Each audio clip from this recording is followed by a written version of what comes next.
Assalamualaikum warahmatullahi wabarakatuh. Apa kabar kalian semuanya? Kembali lagi bersama saya Mualimin, guru biologi SMA ITS Ihsanul Fikri. Kita akan belajar biologi untuk kelas 12 MIPA. Pada pertemuan yang lalu kita sudah belajar tentang pertumbuhan dan perkembangan makhluk hidup, khususnya pada tumbuhan. Pada hari ini kita akan lanjutkan materi pembelajaran kita, yaitu pertumbuhan dan perkembangan pada hewan.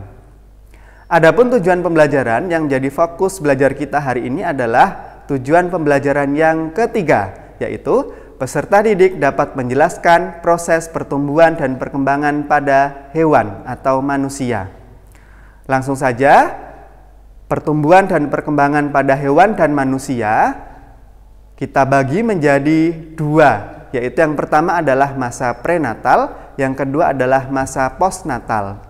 Masa prenatal itu adalah masa di mana pertumbuhan sebelum kelahiran. Sedangkan masa postnatal itu adalah masa pertumbuhan setelah kelahiran. Masa prenatal kita bagi menjadi tiga fase. Yang pertama ada fase germinal, yang kedua fase embrionik, dan yang ketiga fase janin sebelum bayi dilahirkan. Setelah dilahirkan atau masa postnatal kita bagi menjadi 5 fase. Fase bayi, fase anak-anak, fase remaja, fase dewasa, dan fase tua. Akan kita bahas satu persatu dari fase-fase tersebut. Kita mulai dari masa prenatal. Tadi ada 3 fase, kita mulai dari yang fase germinal.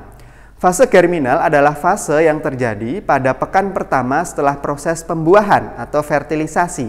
Kalian masih ingat apa itu fertilisasi? Fertilisasi adalah proses pertemuan sperma dan ovum yang nanti kemudian membentuk zigot. Zigot ini selanjutnya akan melakukan pembelahan terus-menerus sel-selnya dan pada akhirnya akan melekat pada uterus atau rahim. Inilah yang disebut dengan fase germinal. Zigot yang sudah membelah akan berkembang menjadi embrio dan tropoflas. Tropoflas itu adalah tepi ovum yang telah dibuahi dan nantinya akan melekat pada dinding rahim sehingga berkembang menjadi plasenta serta membran yang memberi nutrisi pada embrio. Yang selanjutnya, zigot yang sudah menempel tadi itu pada uterus atau rahim itu berkisar antara hari ke-10 sampai ke-14 setelah proses pembuahan terjadi. Jadi pada masa germinal ini fase di mana sel telur dan sel sperma bertemu, melakukan fertilisasi atau pembuahan, yang selanjutnya membentuk zigot, dan zigot ini akan membelah terus-menerus selnya, yang kemudian diakhiri dengan menempelnya zigot yang sudah membelah tadi pada dinding rahim atau uterus. Itulah yang disebut dengan fase germinal. Selanjutnya, fase yang kedua pada masa prenatal adalah fase embrionik. Fase embrionik ini adalah fase di mana zigot yang sudah menempel tadi akan berkembang menjadi embrio. Nah, fase embrionik ini kita bagi lagi menjadi 4 fase.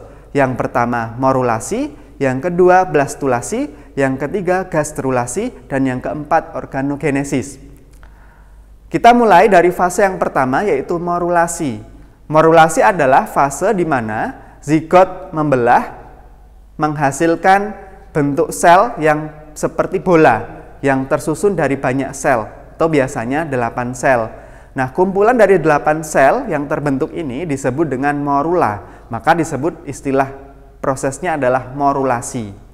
Jadi hasil akhir dari morulasi ini adalah terbentuknya morula, yaitu kumpulan dari beberapa sel yang tersusun dari 8 sel berbentuk bola. Selanjutnya adalah fase yang kedua, disebut dengan blastulasi. Setelah tadi terbentuk morula, maka tahap berikutnya akan dihasilkannya blastula, sehingga disebut dengan proses blastulasi. Blastula itu adalah merupakan sekumpulan sel yang dengan adanya lubang yang disebut dengan blastosol. Jadi setelah tadi berbentuk bola, morula itu akan berkembang menjadi blastula yang membentuk lubang blastosol. Nanti bisa kita cek gambarnya di slide berikutnya. Saya lanjutkan ke fase yang ketiga. Setelah terbentuk blastula akan mengalami perkembangan yang disebut dengan gastrulasi. Apa itu gastrulasi? Gastrulasi itu adalah proses pembentukan grastula. gastrula itu adalah blastula yang mengalami pelekukan atau invaginasi sehingga terbentuk rongga baru atau gastrosol. Nah, lubang tempat pelekukan disebut dengan blastopor. Blastopor ini nanti kemudian akan berkembang menjadi anus. Pada akhir tahap gastrulasi akan terbentuk 3 lapisan embrional. Yang pertama adalah lapisan ektoderm, yang kedua adalah mesoderm, yang ketiga adalah endoderm. Lapisan ektoderm itu adalah lapisan terluar yang nanti kemudian akan berkembang menjadi organ otak dan saraf, reseptor sensorik seperti telinga, hidung, mata, juga kulit. Kemudian lapisan yang kedua setelah ektoderm, di bagian dalamnya lapisan tengah adalah mesoderm. Lapisan mesoderm ini nanti kemudian akan berkembang menjadi jaringan tulang, otot, sistem sirkulasi, ekskresi, dan reproduksi. Sedangkan yang paling dalam adalah lapisan endoderm yang nanti akan berkembang menjadi sistem pencernaan dan pernafasan. Nah, setelah terbentuk 3 lapisan ini yang nanti akan berkembang menjadi organ, maka berikutnya pada fase embrionik, tahap yang keempat adalah fase organogenesis, di mana pada fase ini akan terbentuk organ-organ yang ada pada tubuh hewan atau manusia. Nah, proses organogenesis ini biasanya terjadi dalam 2 bulan pertama pada perkembangan prenatal. Bisa kita cek gambarnya sebagai berikut. Jadi tadi setelah proses pembuahan terjadi, maka akan terbentuk zigot. Zigot ini kemudian akan membelah menjadi 8 sel yang berbentuk bola, disebut dengan morula. Prosesnya disebut dengan morulasi. Yang berikutnya setelah terbentuk morula berbentuk bola, selanjutnya akan berkembang menjadi blastula. Prosesnya disebut dengan blastulasi. Blastula itu adalah morula yang berbentuk bola tetapi di dalamnya ada lekukan atau ada rongga. Disebut dengan blastula. Yang selanjutnya blastula ini akan berkembang menjadi gastrula dalam proses yang disebut dengan gastrulasi. Nah, pada akhir gastrulasi ini terbentuk lekukan atau invaginasi yang nanti akan berkembang menjadi blastopor yang lama-kelamaan akan berkembang menjadi anus. Yang selanjutnya akan terbentuk 3 lapisan pada gastrula ini, ektoderm, endoderm, dan mesoderm yang nanti akan berkembang menjadi organ-organ pada tubuh hewan atau manusia. Yang selanjutnya adalah masa prenatal pada fase embrionik. Kita lanjutkan kembali ya. Tadi setelah terbentuk 3 lapisan, bersamaan dengan itu kemudian akan muncul juga sistem pendukung kehidupan embrio yang juga akan berkembang dalam masa embrionik ini. Nah, sistem pendukung tersebut itu berfungsi untuk melindungi embrio dari kekeringan dan juga guncangan, serta membantu proses pernapasan, ekskresi, dan fungsi penting lainnya selama kehidupan di dalam rahim. Nah, sistem pendukung itu apa saja? Sistem pendukung itu tersusun dari selaput pembungkus embrio yang terdiri dari saccus vitellius, amnion, chorion, dan allantois. Saccus vitellius atau disebut juga nama lainnya adalah kantong kuning telur, itu adalah lapisan yang terletak antara amnion dan plasenta. Nah, saccus vitellius ini merupakan tempat pemunculan sel darah dan pembuluh darah pertama bagi embrio. Nah, yang berikutnya ada lapisan amnion. Lapisan amnion ini adalah berupa selaput yang berbatasan langsung dengan embrio. Pada amnion ini dihasilkan getah yang nanti berupa air ketuban yang akan melindungi embrio dari guncangan atau benturan. Yang berikutnya adalah chorion, yaitu berupa selaput di sebelah luarnya amnion. Selaput ini akan membentuk jonjot yang berisi pembuluh darah yang berhubungan dengan dinding rahim. Dan yang terakhir adalah allantois, yaitu berupa membran berpembuluh darah yang nanti akan membentuk tali pusat yang menghubungkan sirkulasi embrio dengan plasenta. Bisa kalian cek gambarnya ada di slide tersebut, sangat jelas sekali lapisan saccus vitellius, amnion, chorion, dan allantois yang juga nanti berhubungan dengan tali pusat dan juga plasenta. Plasenta inilah nanti yang menghubungkan antara bayi dengan induknya, di mana sari-sari makanan yang dibutuhkan embrio maupun oksigen untuk pernapasan embrio disalurkan lewat plasenta tersebut kepada bayi dari induknya. Selanjutnya, setelah fase embrionik, di masa prenatal berikutnya akan dilanjutkan dengan fase janin. Jadi setelah terbentuk embrio, embrio ini akan berkembang menjadi janin. Fase janin ini akan dimulai di akhir bulan kedua setelah pembuahan dan nanti akan berlangsung selama 7 bulan sampai bayi itu dilahirkan. Pada fase janin ini, proses pertumbuhan dan perkembangan mengalami kemajuan yang sangat pesat. Embrio yang berkembang menjadi janin sudah memiliki organ-organ internal seperti jantung, paru-paru, dan organ-organ pendukung lainnya. Dan juga selain organ internal, organ eksternal juga mulai terbentuk. Tangan, kaki, kepala, dan organ-organ luar lainnya akan mulai terbentuk pada fase janin ini. Kemudian janin ini akan semakin memanjang dan membesar ukurannya dan juga sistem-sistem organnya akan semakin kompleks sampai bayi itu dilahirkan. Bisa diamati pada gambar, itu ada gambar bayi umur 5 minggu, 20 minggu, kemudian 37 minggu dan 40 minggu.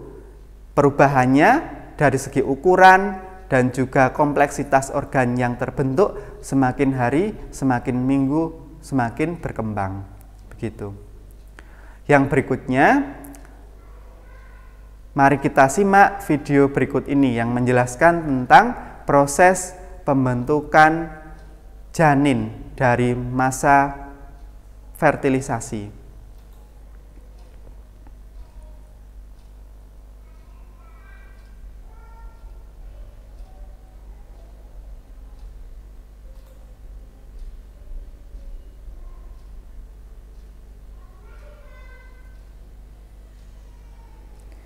Bisa kita cek video berikut ini adalah perjalanan sperma menuju ke ovum. Jadi jumlah sperma sekali masuk ke dalam organ kelamin wanita itu jumlahnya berjuta-juta. Mereka akan berjalan menuju ovum yang jumlahnya 1. Jadi pada masa ini persaingan sperma satu dengan sperma yang lain untuk membuahi ovum sangatlah besar. Berjuta-juta sperma bersaing untuk memperebutkan satu ovum. Yang terpilih itu adalah yang spesial, yang berhasil membuahi ovum. Nah, setelah sampai ke ovum, sperma yang masuk hanyalah 1 sperma. Walaupun yang nyampe banyak sperma, tapi yang bisa membuahi ovum hanyalah 1 sperma. Yang diawali dengan bagian kepala terlebih dahulu yang masuk. Ekornya nanti kemudian akan putus dan inti sel pada sperma yang akan masuk membuahi ovum.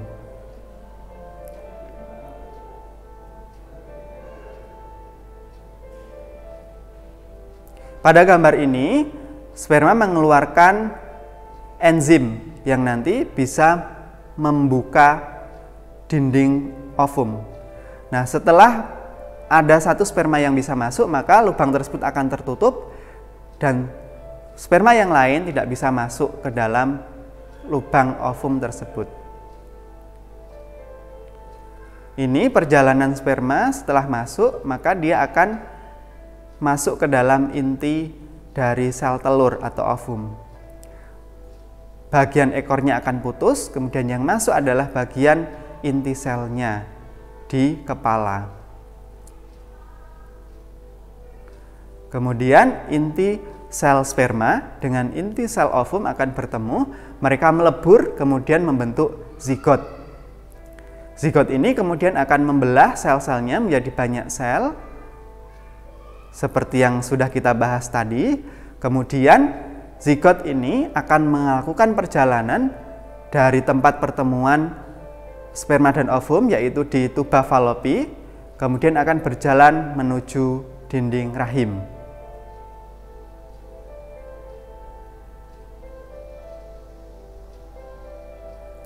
Ini perjalanan dari zigot menuju ke dinding rahim atau uterus.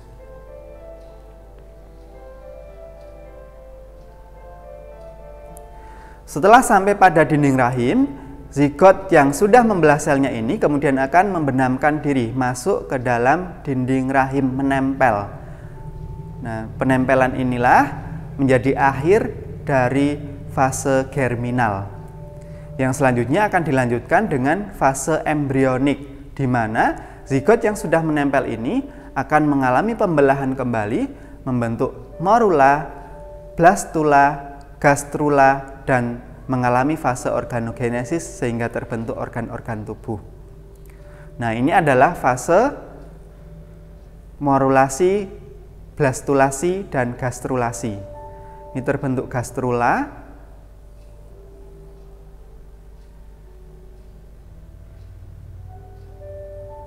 Nah, setelah terbentuk gastrula yang tadi ada 3 lapisan, ektoderm, mesoderm, dan endoderm, kemudian 3 lapisan ini akan berkembang menjadi organ sehingga memasuki fase organogenesis, pembentukan organ tubuh.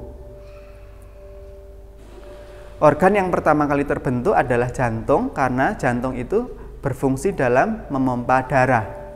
Ini sangat penting bagi kehidupan embrio.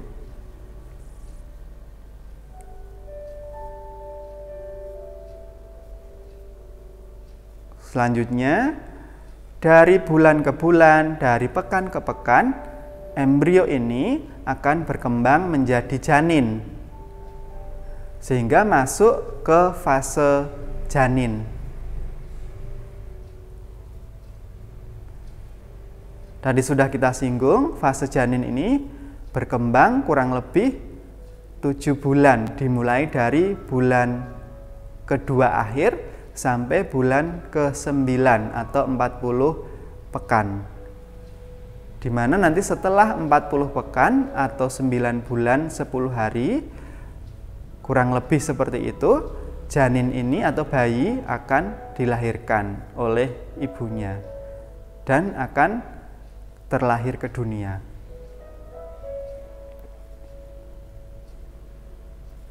Di fase janin ini, organ-organ tubuh mulai terbentuk perlahan demi perlahan. Tangan mulai terbentuk, kaki mulai terbentuk, otak mulai berkembang, sistem pernapasannya mulai berkembang, sistem reproduksinya mulai berkembang, sistem pencernaannya, dan lain sebagainya. Semuanya berkembang di fase janin sebelum dilahirkan.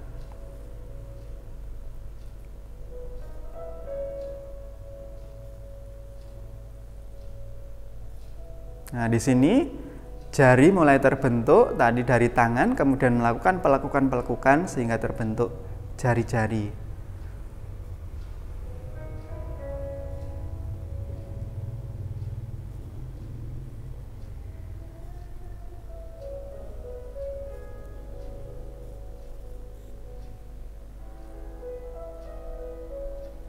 Kemudian organ saraf, otak juga mulai berkembang.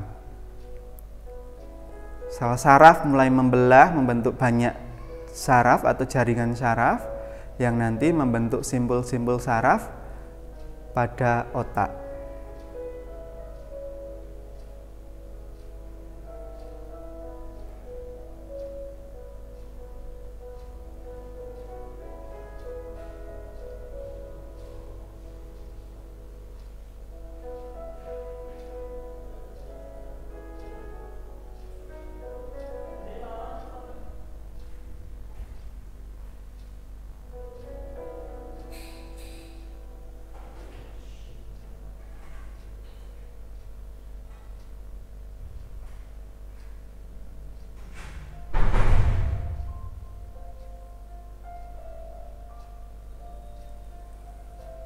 Tadi kita singgung, pada bagian gambar itu terlihat tali pusarnya yang menghubungkan antara janin atau bayi dengan plasenta. Ini sel-sel saraf mulai berhubungan satu dengan yang lain, membentuk koneksi-koneksi.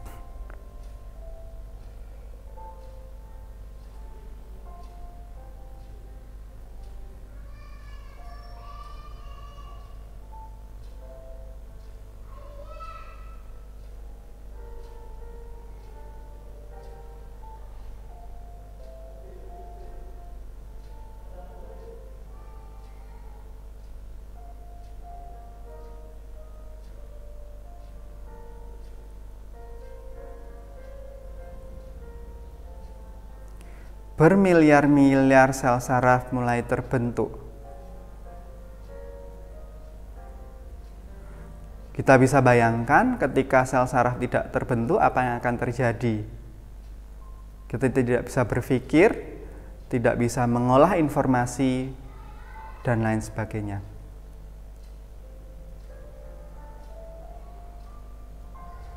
Inilah kehidupan ketika janin atau bayi berada di rahim seorang ibu, yang berlangsung kurang lebih sampai 9 bulan 10 hari.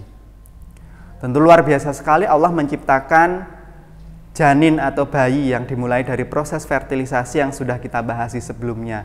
Maka mari kita semak ayat-ayat Al-Quran yang menjelaskan tentang proses pembentukan janin. Terdapat dalam Quran surat Al-Mu'minun ayat 12 yang artinya, dan sungguh kami telah menciptakan manusia dari suatu saripati yang berasal dari tanah. Kemudian dilanjutkan ayat ke-13, kemudian kami menjadikannya saripati air mani yang disimpan dalam tempat yang kukuh atau rahim. Dilanjutkan ayat yang ke-14, kemudian air mani itu kami jadikan segumpal darah.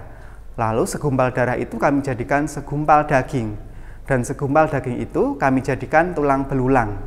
Lalu tulang belulang itu kami bungkus dengan daging. Kemudian kami jadikan dia makhluk yang berbentuk lain, yang berupa janin tadi. Maka Maha Suci Allah pencipta yang paling baik.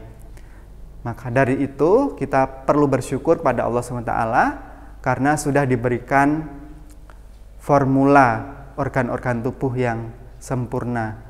Maha benar besar Allah yang sudah menciptakan makhluknya sebaik-baiknya. Nah, setelah mencapai 9 bulan 10 hari kurang lebih, bayi itu kemudian akan dilahirkan ke dunia atau ke bumi. Nah, setelah kelahiran, maka kita masuk fase atau masa postnatal, di mana masa setelah bayi atau janin itu terlahir. Nah, di masa postnatal tadi sudah kita singgung di awal, ada 4 tahapan pertumbuhan dan perkembangan. Dimulai dari bayi, kemudian anak-anak, kemudian remaja, kemudian dewasa, dan diakhiri dengan fase tua. Kita akan bahas fase-fase ini satu persatu. Kita mulai dari fase bayi. Fase bayi itu dimulai dari usia 0 setelah dilahirkan tadi sampai 5 tahun. Nah, pada fase bayi ini akan terjadi pertumbuhan yang sangat pesat, seperti pertumbuhan otak dan juga anggota tubuh lainnya. Maka biasanya fase bayi ini disebut dengan fase golden age, karena disinilah berkembangnya sel-sel otak secara maksimal. Kemudian selain pertumbuhannya yang berkembang, juga perkembangannya mulai muncul. Gerak bayi mulai terlihat, kemudian gerak motorik kasar, motorik halusnya, dan juga bahasa. Dari bayi mulai berceloteh akan mulai terbentuk pada fase bayi ini di usia 0 sampai 5 tahun. Nah, setelah usia 5 tahun akan dilanjutkan dengan fase yang berikutnya, yaitu fase anak-anak yang berkisar dari usia 6 tahun sampai 11 tahun. Nah, pada fase anak-anak ini akan terjadi pertumbuhan, tetapi pertumbuhannya tidak secepat ketika fase bayi. Laki-laki biasanya akan lebih cepat pertumbuhannya dibandingkan dengan wanita pada fase anak-anak. Nah, setelah fase anak-anak selesai, maka akan dilanjutkan dengan fase berikutnya, yaitu fase remaja yang dimulai dari usia 11 tahun sampai 25 tahun. Pada fase remaja ini, pertumbuhan dan perkembangan akan terjadi secara pesat kembali. Biasanya yang berkembang adalah pertumbuhan sekunder, baik pada pria maupun wanita. Ditandai dengan tanda-tanda perkembangan sekunder. Misalkan munculnya kumis pada pria, dada membidang pada pria, suara halus pada wanita, dan perkembangan sekunder lainnya.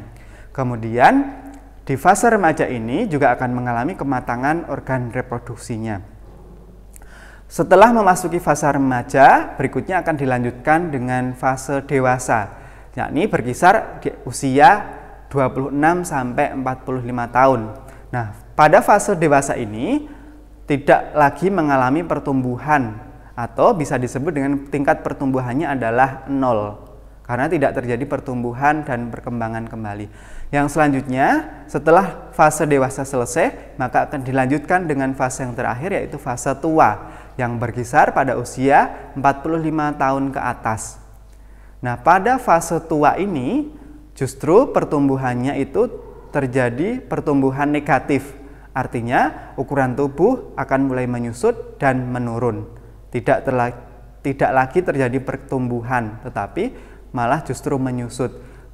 Nah, fase tua ini akan berlangsung terus sampai seseorang atau manusia itu meninggal dunia, dipanggil oleh Allah Subhanahu wa Ta'ala.